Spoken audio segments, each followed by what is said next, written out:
திமுக ஒரு தீய சக்தி, திமுக ஒரு தீய சக்தி, திமுக ஒரு தீய சக்தி, தீய சக்தி, தீய சக்தி, தீய சக்தி.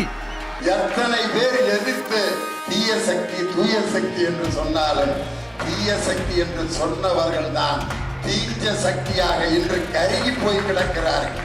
நாங்க என்ன வாயிலே வடை சுடுறதுக்கு டிஎம்கேவா, டிவிகேடா?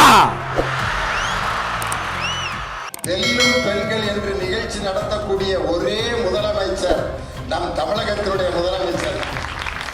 அந்த வெல்லும் பெண்கள்ல கிட்டத்தட்ட ஒரு 60 IAS IPS அதிகாரிகள், பெண் போலீஸ் அதிகாரிகள் மேடையில நின்று DGP, ADGP, IAS, secretary, collector எல்லாம் பெண்கள். அவங்களுக்கு நடுவுல நம் தமிழகத்தின் முதலமைச்சர் நின்னார் பாருங்க. அதை பார்க்கின்ற பொழுது கரண்டியை பெண்களின் கையில் இருந்து பிடுங்கி அவர்கள் கையில் பேனாவையும் துப்பாக்கியையும் கொடு என்று சொன்ன தந்தை பெரியார், வாழும் பெரியாராக நம் தமிழக முதலமைச்சர் அந்த வெல்லும் பெண்களுடைய திட்டத்தில் அவர் நின்றுட்டு இருந்தார். இன்னைக்கு பெண்களுடைய ஆண்களுடைய பெயருக்கு முன்னாடி என்ன போடுவான்?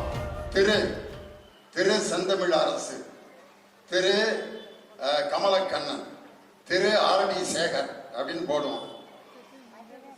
ஆனா பெண்களுக்கு கல்யாணம் ஆனதுக்கு பிற்பாடு, கல்யாணத்துக்கு முன்னாடி செல்வின்னு போடுவாங்க. திருமணம் ஆனதுக்கு பிற்பாடு ஆம்பளைகளுக்கும் அதே திரு தான்.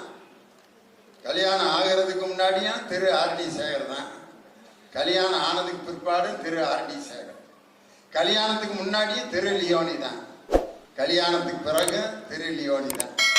ஆனா பெண்களுக்கு திருமணத்துக்கு பிறகு திருமதி அப்படின்னு ஒரு பேர் வரும்.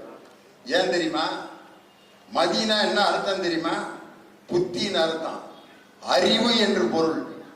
அந்த தமிழிலேயே பெண்ணுக்கு திருமதி என்று பெயர் வைத்ததற்கு காரணம் பெண்கள் அறிவுள்ளவர்கள் என்பதை கருத்தில் கொண்டுதான் தமிழ் பெயர்களில் திருமதி என்று பெண்களுக்கு பெயர் வைத்ததற்கு காரணம் அவங்க அறிவுள்ளவங்க.